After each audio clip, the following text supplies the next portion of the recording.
Welcome to part 3 in my series on trying to determine the cause of this engine noise in this 300 TD wagon. If you saw in part 1 and part 2, I drug this thing home and I started to hear this funny noise in the engine. I'm thinking, is that normal or not normal? Well, I'm not sure about that noise, but we're ready to roll this baby up on the trailer. Now, if you haven't seen part 1 and 2, go ahead and check the links in the description below this video. Look at those and then you get a better feel for what I'm dealing with right now. But this 300 TD is back in the shop and it's busted. So I've affectionately named this Mercedes Buster. Now, I had a number of people say, hey, Kent, you should fix this thing up. It's not rusty. I had other people say, oh, that's a normal diesel sound, no problem. Just listen, particularly when the car goes by, you can hear that rapping metallic knock. That is not a normal diesel sound.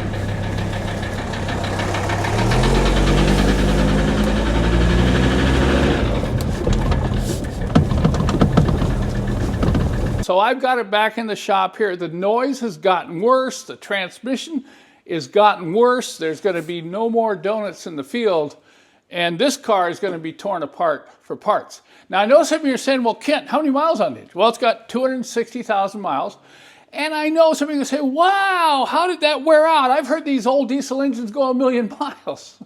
So I'm going to briefly show you why I think this engine is going to need a total overhaul. And it's not going to be overhauled by me, primarily because of the way it has been treated. Now, these old diesels will not go 1,000,000 miles. They won't even go 300,000. I've seen them wear out at 200,000 due to neglect.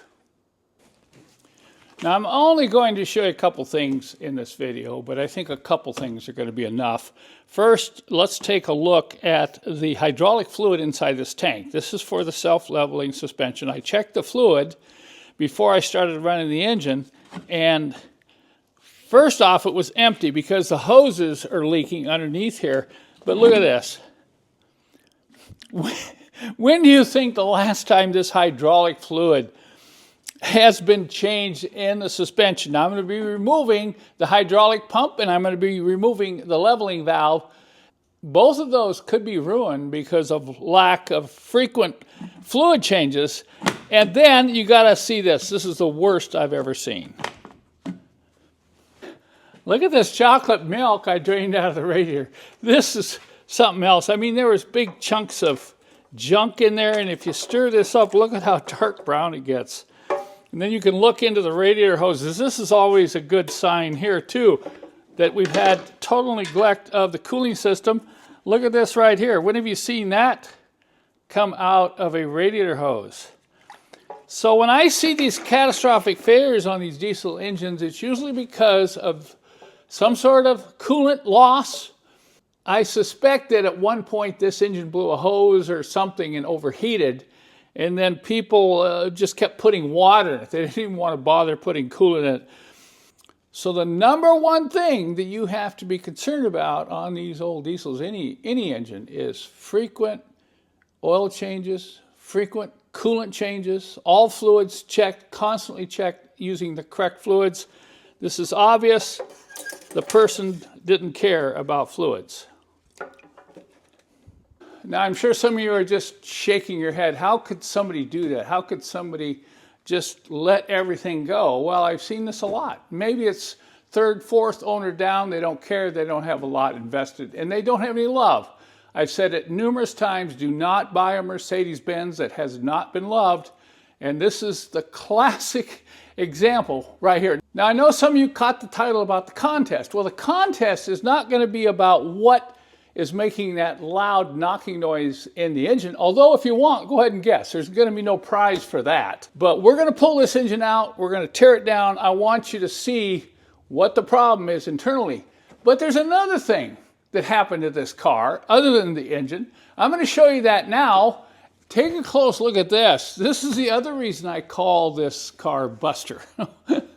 And that's quite a hit. Look at it closely. If you would have seen the rear bumper was just caved in, and that's a pretty strong bumper. And if you look, it's kind of a weird hit, isn't it? Right there, bang, like that. So here's the contest. You have to answer 2 questions. You have to answer them correctly. There'll only be one winner, the first one that gets the answers correctly to both questions.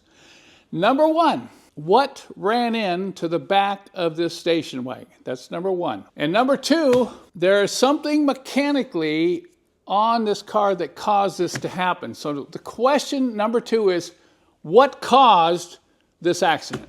Now here's the deal. I'm going to run the contest through to July 15th, 2025. I'm not going to show the guesses. You're going to guess them, and I'm going to keep them hidden from everybody because I don't want people looking at other guesses. I'm not going to announce the winner, if there is a winner, until July 16th. You're going to be guessing, but you're not going to know what other people are guessing until July 16th. And then I'll post the video, and I'll show you what happened to old Buster here. And I will contact the winner, the first person to get both questions correct, and we'll figure out a way to send you a $100 coupon code to purchase anything on my website. So good luck on the contest.